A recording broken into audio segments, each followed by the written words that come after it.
All right, so we asked for questions, and here we are. We're at Ellen Beach tonight, and we've got Terry, who's in an expedition number 12. We've got Liz, what's your number? 266. 266. I'm in 347 Sojourn. So that'll give you a bit of a mix across what we've done. So Mick was just watching our latest video, wants to know what sort of hitch we're running on the 300s. We have two 300s, so I'm running a Mr. hitch, 4.5, well, it's a 4-ton hitch. It's a drop hitch, and it's ADR approved. What are you running, Terry? Just a genuine Toyota hitch, yeah. Do you know what you guys are running, Liz? I think it's Mr. Hitch as well. Mr. Hitch as well, yeah. So you've got that 3.5 ton. So Pete's pretty much the same. So everyone else is running a 3.5. I'm running a 4-ton hitch.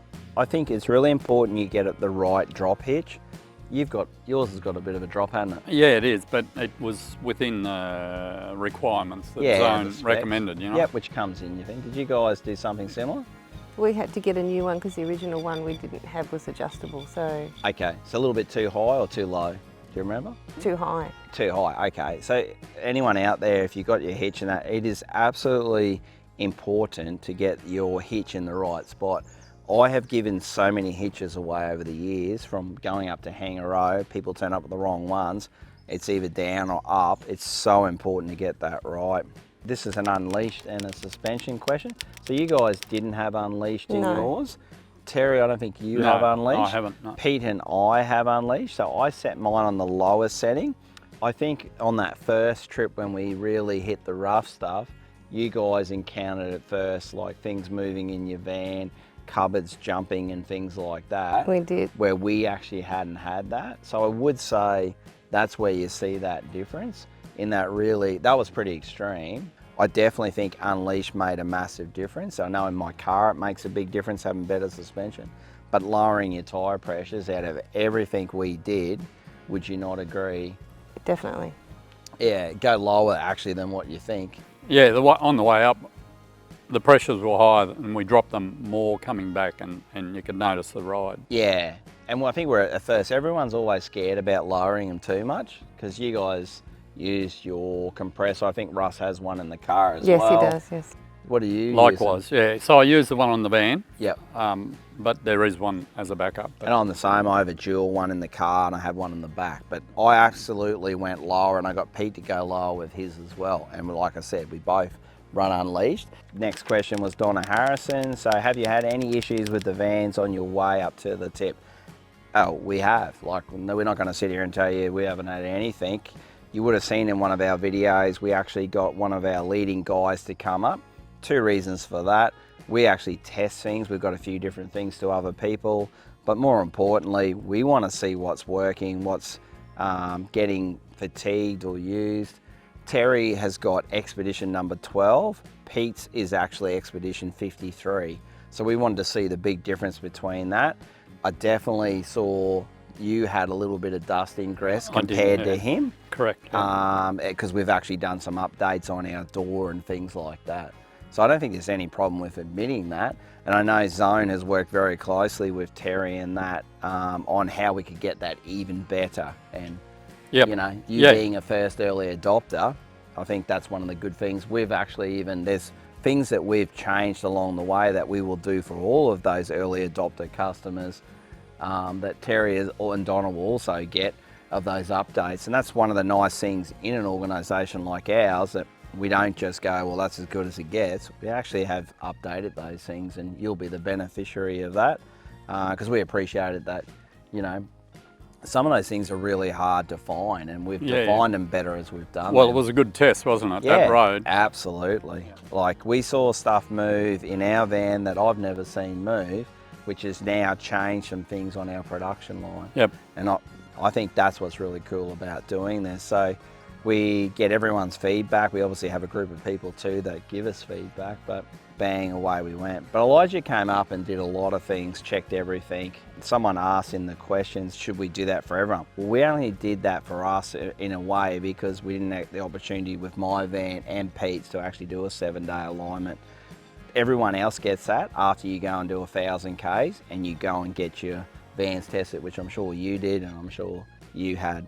One of the other questions that's been really, a lot of people have asked this, I think it might have been Carly had asked me, how does it go working on the road? So I'm talking to two people that have retired, semi-retired. Very hard to answer. How would you feel? Nah.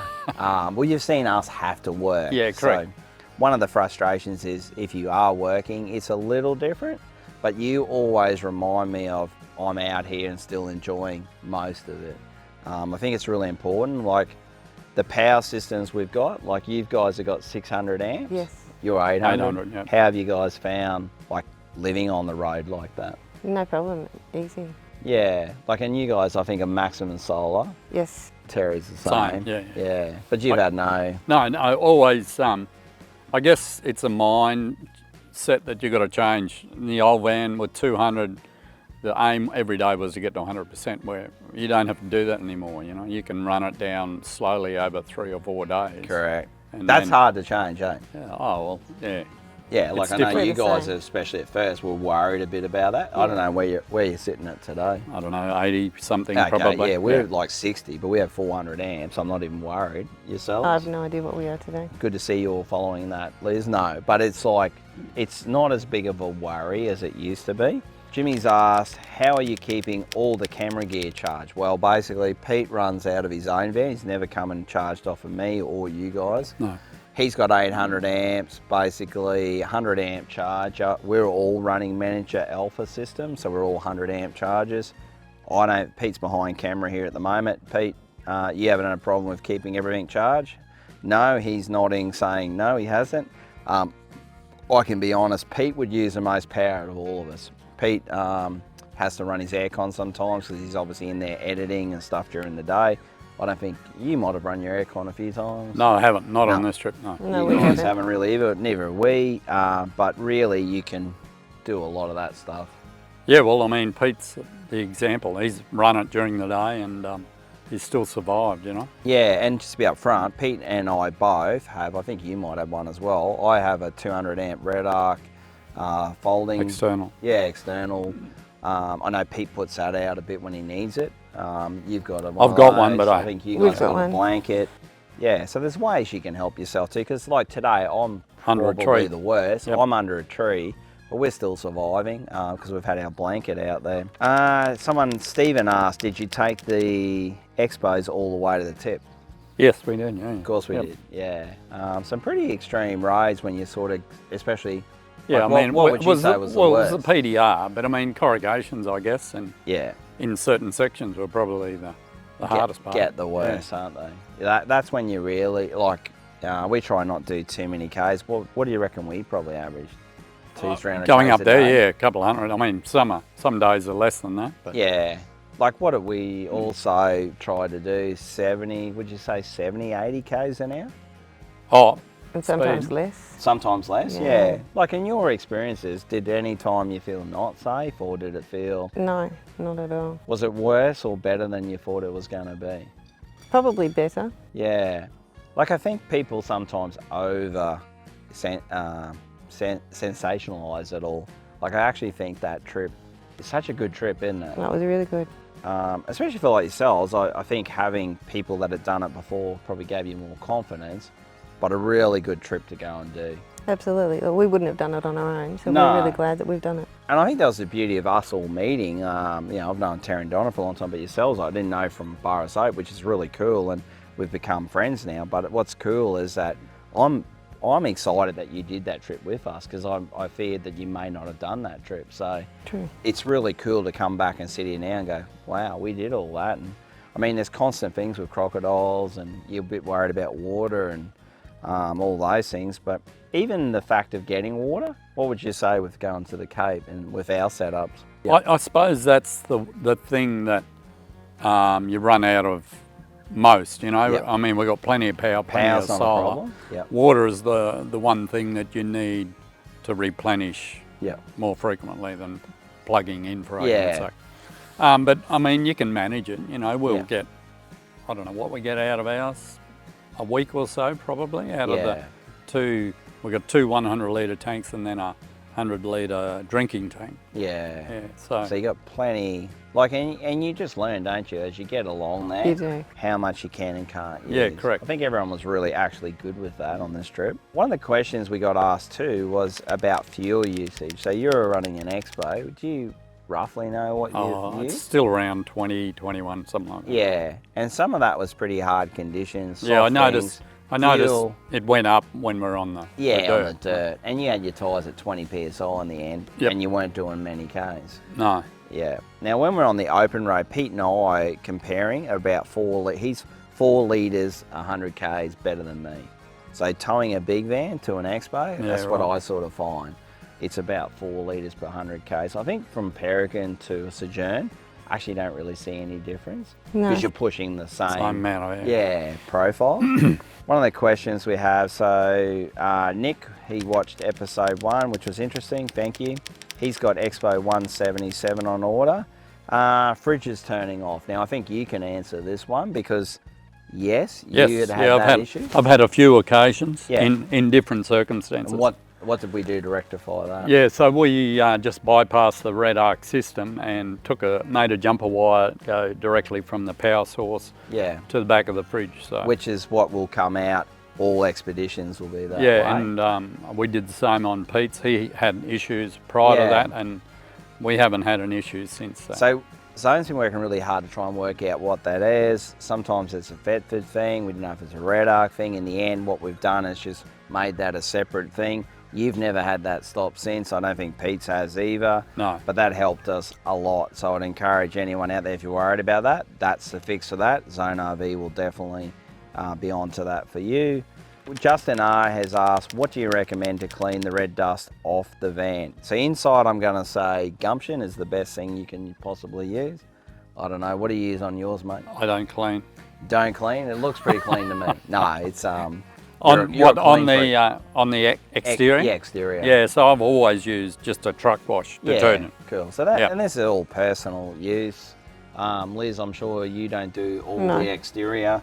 Interior, what have you been using? I've been using similar to Gumption, the pink cleaner. Yeah, and that's worked fine. Yeah, and I think that's important. I think outside, guys, like it's whoever brand you want to use. You can look on our knowledge base. It would say if there's things that we suggest don't use, because sometimes there's things that, but I tell you the best thing, all of our vans that have got protection pack, the best thing you can do for that, well, after you wash it, truck wash, whatever, it'll dull it out a bit. Use silicone spray and it brings it up like brand new. And that's very simple, it's not expensive. Absolutely does it. Friends of ours, Brad and Haley, that are from our Australia trip, that's what they do on theirs, and I can tell you that thing looks mint, and they have done some miles on that thing. Fiona has asked, I was hoping you would tell us that the discovered while traveling, the good and bad, the things that you would change, add.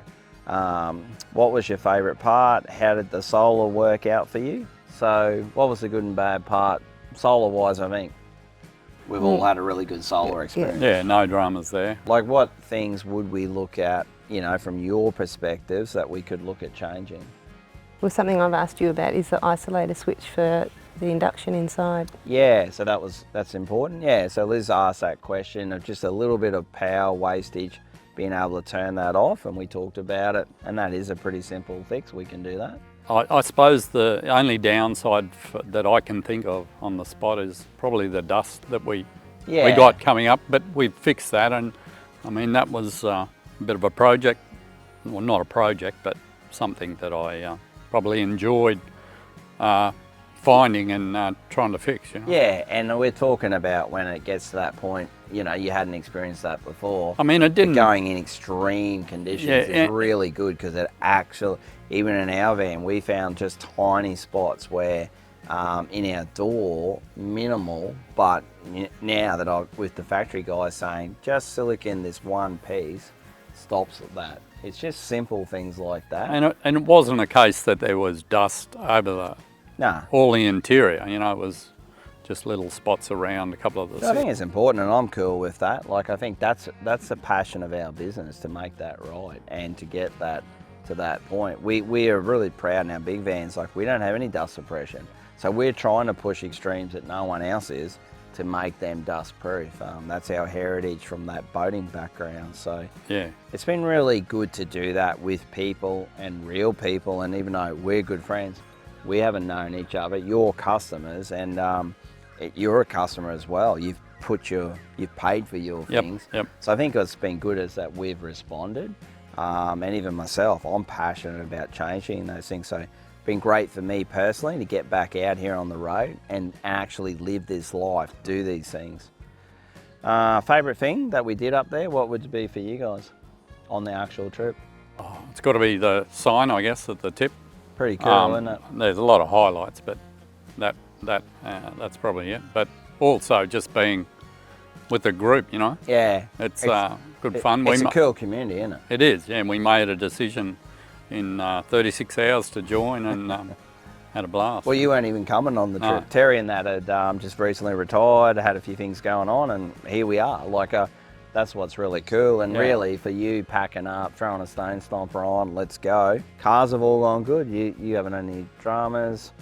I think the only thing we've ever had is mine had a relay on my high Driving beam. lines. Mm. No one else has had issues? No. No other electrical issues. And really, van-wise, tyre-wise, Russell and Liz, you had one tyre before we really started. Yeah, before we left. Where were we? Mariba? Oh, Bowen. what you found in Bowen? You got it fixed in Mariba, I think. Yeah. And that's it, eh? Yeah. Pete's tyres. had nothing, no tyres. Yeah, it's not bad, considering the roads are What we've done, fuel pricing was what, 280? the max, Is that I think. about Yeah. max? 280, 289. Yep, so fuel hasn't been crazy. Highlights for me was going to Thursday Island. I renewed my licence over there. It was pretty cool that you're doing that. It was so good, like you said, going to the tip. Yeah. Funny who we bumped into when we were at the tip, but I'll leave that for a behind the scenes story. But just Bramwell Station, another one for me, that was iconic. Yeah. Oh, I mean, most of the stops have been very enjoyable, you know, Yeah, and different. You know, caravan parks to on the side of the road in a gravel pit. yeah, and cool that you guys have seen this. How many of those same people did we bump into? Doing the same Like, we thing. were a longer trip than a lot of people, but we did bump into a lot of the same people, didn't we? We did, Yeah, it's yes. amazing how many times you see the same Yeah, people. and my experience, how did you guys, like, everybody says this when they go on these trips, that there's litter and rubbish everywhere. What was your experience? Yeah, no, pretty good. You know, Chili Beach, I suppose, is a bit of plastic, but it's always there. But Yeah. apart from that, along the sides of the road, they're pretty Pretty clean. good, eh? Most people seem to be doing the right Did thing. how did you feel that for Liz Yeah, no, I from didn't your think side? there wasn't much at all. No, I was actually really blown away. Hmm. Like, I actually, compared to last time I did this in 2014, the whole way to the tip, mate, I'm impressed. That is getting better. Like tonight we're at Ellen Beach, but like we've gone through communities and different things. It's been pretty cool. It has, yeah. One thing I would bring up is the Stone Stompers. How do we think they performed? Yeah, really good. I wouldn't travel without No, one I've since had that trip. different brands in the past, not different styles in the past. Yeah. This works a lot better. So we made a decision only a couple of months ago. Every zone RV that goes out with a Stone Stomper. After this okay. trip, I wouldn't travel without one. Like, that made so much difference. So we've been asked as well, chips and things at the front, well, they've become minimal No, it because keeps the nothing stones. comes through there. No. On my 300, Pete's the same. You guys are all running wagons. No one's broken a window. No one's had a rear door damaged or chips on the back of your car, No. Liz. No. That would have been a big worry for us. I've seen other people do that trip and smash back windows. We haven't had that. But what about food-wise? I know for you, you've got your Expo set up, internal fridge, external, plus Car free. car. I'm the same. I'm a 60 litre internal plus a 270. You guys similar? Yes. Yeah, So all of us had Caravan and car Car. fridges. Yeah, as a backup. What about, like, we're all running Starlink? You got Gen 2, you got the latest. I think we're Gen 3 or something. Pete's Gen 2. Yeah, it's worked fine. I mean, Yeah. Transformational. Like, at Sorry? least you can talk to your kids. Oh, and, absolutely. Yeah, it keeps you in contact. like, we would have went so much of this trip, we wouldn't have been able to communicate. Well, when we did it last time, you didn't have Yeah, contact nothing. at all. I was the same. You guys are like from Melbourne, so Yeah. you've still got children at home. You've been able to communicate. irregularly. And I mean, it allows you guys to work on the road. Yeah, we wouldn't have been able to do any of that. So I think that's really powerful. Last question. I think one of the big things that people keep continually asking us is mainly about setting up for the trip and what do you have to do to make your van as dust proof as you can before we get in there. So my van, virtually I just shut the door. I don't have any other, I don't have to tape things, I'm not turning on filters, I'm not doing any dust suppression other than shutting my door. It's Same. You're the same, yeah. That's all our questions, but I just really appreciate everybody's asked the question. We've tried to be as, I think, authentic and upfront as we can. Love you for to ask any more questions. I think we've learnt a lot on this trip. I think a lot of good things will come out of this. Definitely, I think in Expos, Sojourns and Peregrines, there's some little things that we've learnt that we will change in our production. And what's been really nice is that daily now we can talk to production. You've talked to people on the phone, you've talked to the head of engineering, design, the guys, like that's what's really cool about what we're doing. And met some other good zoners along the way too. We have, yeah. And sometimes we see people have trouble out there, and often what we find is incorrect tyre pressures, maybe didn't pack the right way. I think everyone here is probably pretty experienced at packing. So again, we just want to say we really appreciate everyone's input. Thanks for your questions. Keep them coming at the team, and thanks everyone for coming on this trip. Really enjoyed it. We're going to Cairns, celebrate my 50th, and have some fun. Yeah, look forward to it. Cheers.